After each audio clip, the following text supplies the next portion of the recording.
Hello friends, ఈరోజు ఒక మంచి స్టోరీతో మీ ముందుకు వచ్చేసాను. ఖైదీ నెంబర్ 719. తన పేరు సూర్య. 2 సంవత్సరాలుగా ఈ జైల్లో కఠిన కారాగార శిక్షను అనుభవిస్తున్నాడు. అయితే తన కేసుకు సంబంధించి తుది తీర్పు ఈరోజే రాబోతుంది. తన కుటుంబ సభ్యులు అందరూ కోర్టు ప్రాంగణంలో ఉన్నారు. అతని ఫేస్లో మాత్రం ఎటువంటి పశ్చాత్తాపం లేదు. అలా అని ఎటువంటి భయం కూడా లేదు. తీర్పు ఏమొచ్చినా సరే నేను అనుభవిస్తాను అన్నట్లుగా తను ఉన్నాడు. అందరూ ఎదురు చూస్తున్నట్లుగానే తన కేసులో తుది తీర్పు వచ్చేసింది. అతను చేసిన తప్పుకు ఉరిశిక్ష విధించవలసిందిగా పోలీసులకు కోర్టు ఆజ్ఞాపిస్తుంది. ఆ తీర్పు బయటపడిన వెంటనే సూర్య యొక్క తల్లి చాలా అంటే చాలా ఏడుస్తూ జడ్జి గారి కాళ్ళ మీద పడుతూ ఇలా అంటుంది, బాబు, నా బిడ్డ ఏ తప్పు చేయలేదు, దయచేసి వాడిని శిక్షించకండి. 2 సంవత్సరాలు నా నుండి దూరంగా ఉన్నాడు, మొత్తానికి మీరు నా నుండి దూరం చేసేస్తారా అంటూ బోర్న ఏడుస్తుంది. కనీసం సూర్య తల్లి తన బిడ్డను చేతులారా కౌగులించుకోవాలి అన్న పోలీసులు అడ్డుకుంటారు. సూర్య నోట్లో నుంచి ఒక మాట కూడా రాదు. కనీసం తన తల్లితో చివరిగా ఒక మాట కూడా మాట్లాడు. తన తల్లి వైపు కూడా చూడడు. అలా పోలీసుల వెంట వెళ్ళిపోతాడు. అయితే అదే స్టేషన్లో రాగిణి అనే ఎస్ఐ ఉంది. ఆమె 2 సంవత్సరాల నుంచి అదే స్టేషన్లో ఎస్ఐగా పనిచేస్తుంది. తను 2 సంవత్సరాల నుంచి సూర్యని చూస్తుంది. చాలా నెమ్మదస్తుడు, ఎవరితోనూ మాట్లాడు. చాలా అవసరమైతే తప్ప ఎవరితోనూ మాట్లాడు. అసలు తను ఏం తప్పు చేశాడో కూడా ఎవరికీ తెలియదు. తను ఏ తప్పుకు ఇక్కడ శిక్ష అనుభవిస్తున్నాడు అని ఒకసారి తననే అడుగుదాము అని అనుకుంటుంది. కానీ తను మాత్రం తనతో ఏమీ మాట్లాడు. ఒక్కొక్కసారి రాగిణి తనని రెచ్చగొట్టాలని ప్రయత్నించినా సరే తను చాలా శాంతంగా పక్కకి వెళ్ళిపోయేవాడు. సూర్య వయసు 19 సంవత్సరాలు. సరిగ్గా జీవితాన్ని చూడలేదు. ఎక్కువగా కోప్పడ్డు, మాట్లాడు. అవసరానికి మించి అసలు మాట్లాడు. అవసరం లేదనిపిస్తే నోట్లోంచి ఒక మాట కూడా రాదు. అలాంటి శాంతి స్వభావి. అలాంటి వాడు ఏ తప్పు చేశాడు? ఏ తప్పు వల్ల కోర్టు అతనికి ఉరిశిక్ష విధించింది అన్నదే రాగిణి ప్రశ్న కూడా. తను ఏం తప్పు చేశాడు అని తన సబార్డినేట్స్ని కూడా తను అడిగింది. ఏ తప్పు చేయకుండా ఇంత దూరం అయితే రాడు కదా అని వాళ్ళు సమాధానం ఇచ్చారు. అయితే ఇంకో 3 రోజుల్లో సూర్యకి ఉరిశిక్ష ఉంది. తన కుటుంబ సభ్యులు తనని కలవడానికి వచ్చారు. తన తల్లి సూర్యని హత్తుకొని ఇలా అంటుంది, భగవంతుడు లేడురా, నువ్వు ఏ తప్పు చేయలేదు. చేయని తప్పుకు 2 సంవత్సరాలు శిక్ష అనుభవించావు. మరలా ఇప్పుడు ఉరిశిక్ష అంటున్నారు. ఏం చేయాలో నాకు అర్థం కావట్లేదు. మనం ఉన్నవాళ్ళం కూడా కాదు. నా దగ్గర రూపాయి కూడా లేదు నిన్ను విడిపించుకోవడానికి అని ఏడుస్తూ ఉంటుంది. అప్పుడు సూర్య తన తల్లి కళ్ళల్లోకి చూస్తూ ఇలా అంటాడు, అమ్మా, నువ్వు కంగారు పడకు, నేను ఎలాగైనా ఇంటికి వస్తాను, నువ్వు అసలు బాధపడకు అంటూ తనకి ధైర్యాన్ని ఇస్తాడు. తన తల్లి ఇలా అనుకుంటుంది, నువ్వు చనిపోయే సమయంలో కూడా నాకు ధైర్యాన్ని ఇస్తున్నావారా అని అంటుంది. ఇంకా సమయం అవడంతో వాళ్ళు వెళ్ళిపోయారు. అప్పుడే సిఏ అండ్ ఎస్ఐ రాగిని తన దగ్గరికి వెళ్తారు. వెళ్ళి ఇలా అంటారు, సూర్య, నీకు చివరి కోరికలు ఏమైనా ఉన్నాయా అని అడుగుతారు. దాంతో సూర్య నవ్వుతాడు. ఏంటి, పిచ్చి పిచ్చిగా ఉందా? నిన్నేం అడుగుతున్నావు, నువ్వేం చేస్తున్నావు అంటూ సీఏ సీరియస్ అవుతాడు. దాంతో సూర్య ఇలా అంటాడు, నేనేం అడిగినా సరే మీరు ఇస్తారా? నా చివరి కోరిక తీరుస్తారా అని అడుగుతాడు. దాంతో రాగిణి ఇలా అనుకుంటుంది, మా అయితే ఏం అడుగుతాడు? తన తల్లిని కలవాలని, లేదంటే తనకి ఇష్టమైన వాళ్ళని కలవాలని, లేదంటే అది తినాలని ఉంది, ఇది తినాలని ఉంది అని అడుగుతాడు. అంతకుమించి ఏం అడుగుతాడు సార్, వినండి అని అంటుంది. దాంతో అప్పుడు సూర్య ఇలా అంటాడు, మీరు ముందు నాకు మాట ఇవ్వండి, అప్పుడు నేను మీకు చెప్తాను అని. అప్పుడు రాగిణి తనకి మాటిస్తుంది, నేను నీ చివరి కోరిక తీరుస్తాను అని. అప్పుడు సూర్య ఇలా అంటాడు, నాకు ఒక అమ్మాయిని పెళ్లి చేసుకోవాలని ఉంది. ఆ అమ్మాయి ఎవరైనా సరే మీరు నిర్ణయించండి. పెళ్లి కానీ ఒక అందమైన అమ్మాయిని నేను పెళ్లి చేసుకుంటా. నాకు 19 సంవత్సరాలు, లైఫ్ని చూడలేదు, కానీ నాకు కూడా ఉంటుంది కదా, నాకు భార్య ఉంటే బాగుంటుంది అని. కనీసం ఈ ఒక్కరోజైనా అనుభవిస్తాను అని అంటాడు. దాంతో రాగిణికి చాలా కోపం వస్తుంది. తను కోపంతో ఇలా అంటుంది, 2 రోజుల్లో చచ్చిపోతున్నావు, ఇప్పుడు ఇంకో అమ్మాయి జీవితాన్ని నాశనం చేయాలని అనుకుంటున్నావా అని.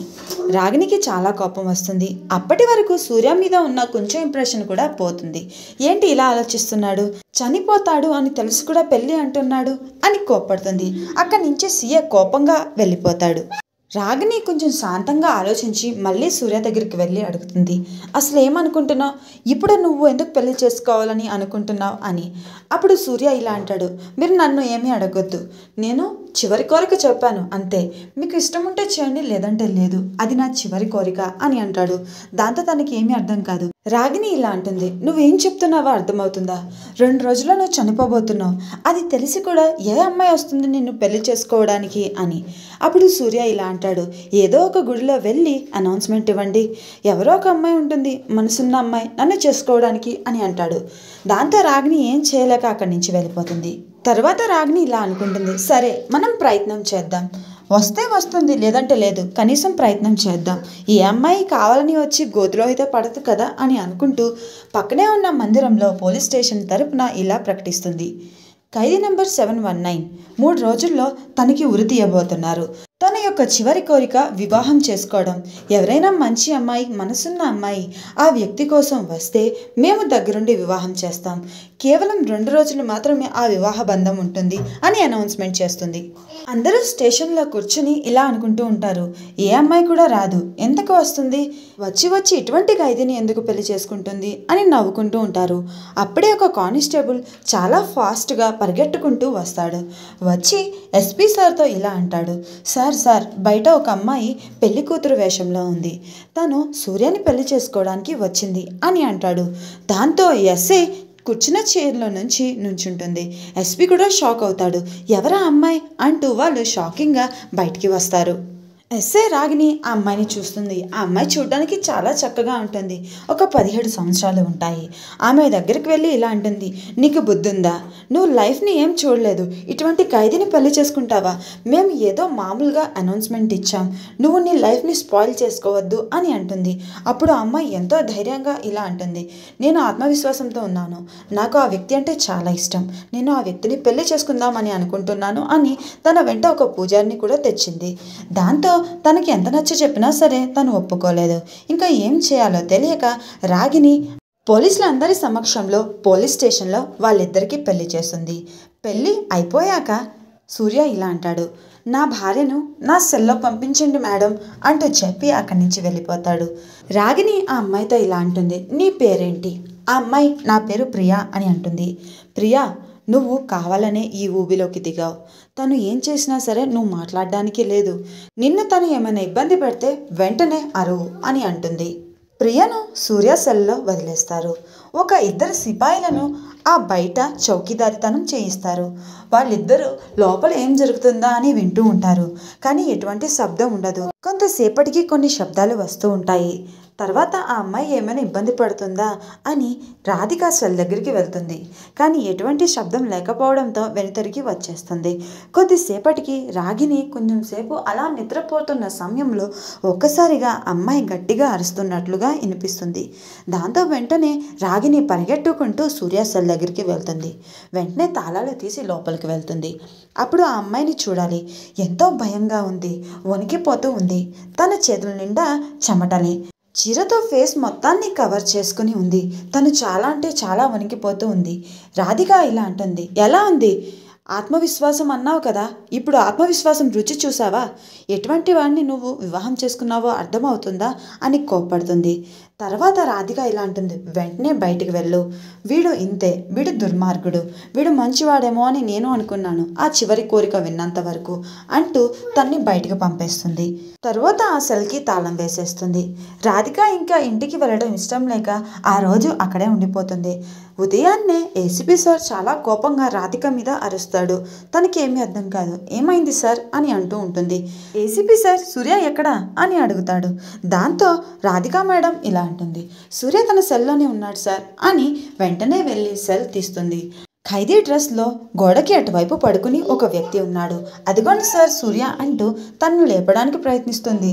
తన యొక్క మొదటి స్పర్శలోనే తనకు తెలిసిపోయింది తను ఒక మహిళ అని. తను ఎవరో కాదు, ప్రియని చూసిన వెంటనే అందరూ షాక్ అయిపోతారు. నువ్వేంటి ఇక్కడ, సూర్య ఎక్కడ అని రాధిక కోపంగా అంటుంది.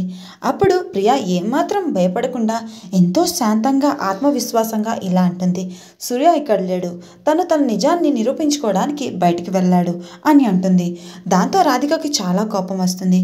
తను నీకేమవుతాడు, అన్న అవుతాడా తమ్ముడు అవుతాడా, మీరిద్దరు కలిసి ఉన్నారా, మమ్మల్ని ఫూల్స్ చేశారా అని కోప్పడుతుంది.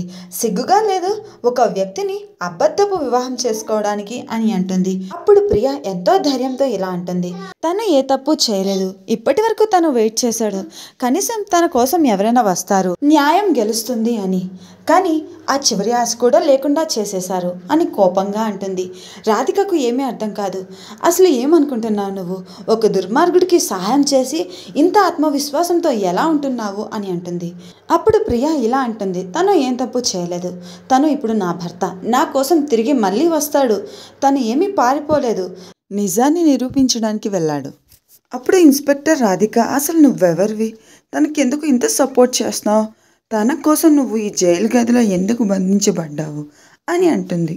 సూర్య నాకు బావ అవుతాడు, చిన్నతనం నుంచి నేను తనని చూస్తున్నాను, చాలా అంటే చాలా మంచివాడు.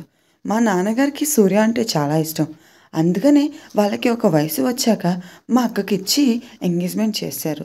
వాళ్ళిద్దరూ చిన్నప్పటి నుంచే ఒకరిని ఒకరు ఇష్టపడుతున్నారు అని గమనించిన నాన్నగారు సూర్య కంటే మంచి అల్లుడు దొరకడు అని వాళ్ళిద్దరికీ ఎంగేజ్మెంట్ చేశారు. అయితే ఎప్పట్లాగానే ఒకరోజు సూర్య మా ఇంటికి వచ్చాడు. ఆ సమయంలో నాన్నగారు ఇంట్లో లేరు. అక్కా బావ మాట్లాడుకుంటున్నారు అని నేను బయట హాల్లో కూర్చున్నాను. అప్పుడే ఎవరో మెయిన్ డోర్ చాలా గట్టిగా కొడుతూ ఉన్నారు. ఎవరా అని నేను వెళ్ళి చూశాను. కిటికీలోంచి చూస్తుంటే బయట ఉన్న ఆవారా అబ్బాయిలు, వాళ్ళు గట్టిగా ఇలా అరుస్తున్నారు. లోపల ఒకడికి వెళ్ళాడు. ఇద్దరున్నారు కదా, ఒకడు సరిపోతాడా, మాలో ఎవరైనా వస్తాం, తలుపు తీయండి అంటూ బాదుతూ ఉంటారు. దాంతో గదిలో ఉన్న సూర్య వెంటనే బయటికి వస్తాడు. ఏమైంది అని అడిగితే ఎవరో ఆవారా అబ్బాయిలు, వీళ్ళు ఎప్పుడూ ఇంతే, మా ఇంటి గుమ్మం ముందు వచ్చి అరుస్తూ ఉంటారు బావా అని చెప్పాను. దాంతో తను బయటికి వచ్చి తలుపులు వేసేశాడు. ఏంటి, ఎందుకు అరుస్తున్నారు అంటూ వాళ్ళని చాలా నెమ్మదిగా మాట్లాడాడు. వాళ్ళు ఎంత రెచ్చగొట్టినా సరే తను రెచ్చిపోలేదు. చాలా ప్రశాంతంగా మాట్లాడి వాళ్ళని అక్కడి నుంచి పంపించేశాడు. మళ్ళీ వాళ్ళు తిరిగి వస్తారని రాత్రంతా మా కోసం అక్కడే కాపలా కాస్తూ ఉన్నాడు. మొట్టమొదటిసారి సూర్యలో ఉన్న బాధ్యతత్వాన్ని కూడా నేను చూశాను. తన ప్రేమ, సంతోషమే నేను చూశాను. తను ఇంత బాధ్యతగా ఉంటాడని నేను ఎప్పుడూ అనుకోలేదు. అలా రోజు నాన్నగారు డ్యూటీకి వెళ్ళే సమయానికి ఆ కుర్రోళ్ళు వచ్చి మా తలుపులో బాదడం స్టార్ట్ చేశారు. ఒక రోజైతే ఒక అబ్బాయి కిటికీ అద్దాలు తీసుకుని లోపలికి రావడానికి ప్రయత్నించాడు. అదే సమయంలో వచ్చిన సూర్యకి చాలా కోపం వచ్చింది. ఇంట్లో ఆడవాళ్ళు ఉంటే ఇలా ప్రవర్తిస్తారేంట్రా అని వాళ్ళని కొట్టడానికి వెళ్ళిపోయాడు. ఎవరికైనా సరే కొంత సహనం ఉంటుంది. ఆ రోజు ఆ సహనాన్ని సూర్య కోల్పోయాడు. వాళ్ళని చాలా అంటే చాలా బాధాడు. అంతలో అక్క భయం వేసి వాళ్ళ మధ్యలోకి వెళ్ళింది. ఒక అబ్బాయి వచ్చి అక్క మీద కోపంతో అక్క మెడ కోసేశాడు. దాంతో బావయ్యకి ఏం చేయాలో అర్థం కాలేదు. చాలా అంటే చాలా గట్టిగా అరుస్తూ ఆ అబ్బాయిని కోపంలో రాయపట్టుకుని కొట్టిన వెంటనే ఆ అబ్బాయి అక్కడే మరణించాడు. ఆ రాత్రి మా బావ మా ఇంటికి రాకుండా ఉండుంటే ఈరోజు నేను మీ ముందు ఉండేదాన్ని కాదేమో. ఆ రోజు మమ్మల్ని కాపాడడానికే తను బలి అయ్యాడు. ఈరోజు మా అమ్మ నన్ను ఇక్కడికి పంపింది. నా పెద్ద కూతురు చనిపోయింది, కానీ నా చిన్న కూతురు మాత్రం ఒక మహత్కార్యం చేసి తను చనిపోయినా సరే నాకు పర్వాలేదు అని ధైర్యంతో నన్ను నా బావ దగ్గరికి పంపింది. డబ్బు ఉంది అన్న మదంతో వాళ్ళు మా బావను ఈ కేసులో ఇరికించారు. సాక్ష్యానికి నేనున్నా సరే ఈ కోర్టులు, ఈ పోలీసులు ఎవరూ నన్ను పట్టించుకోలేదు. డబ్బు రుచి చూశారు, మొత్తానికి మమ్మల్ని వదిలేశారు. అదే మా దగ్గర డబ్బులు ఉంటే మేమే ఈ కేసుని గెలిచేవాళ్ళం కదా అని అంటూ బాధపడుతూ ఉంటుంది. తర్వాత కొన్ని రోజులకు సూర్య తిరిగి వస్తాడు. తన స్నేహితుడు చాలా పెద్ద వకీల్ తనకి తన యొక్క పరిస్థితిని చెప్పాడు. దాంతో తను మరలా తన కేసు రీఓపెన్ చేయించాడు. సాక్ష్యాధారాలతో తను ఈ కేసును నిరూపించాడు. దాంతో సూర్యను విడుదల చేశారు. ఇదండి ఈనాటి స్టోరీ. ఎలా ఉందో కామెంట్ చేయండి. అలానే ఈ వీడియోలో ఉన్న బ్యాక్గ్రౌండ్ మ్యూజిక్ నా 2 సంవత్సరాల కొడుకుది. నేను కావాలనుకున్నా సరే దాన్ని ఆఫ్ చేయలేను. దయచేసి నన్ను మన్నించి ఈ వీడియోని విన్నవారు లైక్ చేసి వెళ్ళండి.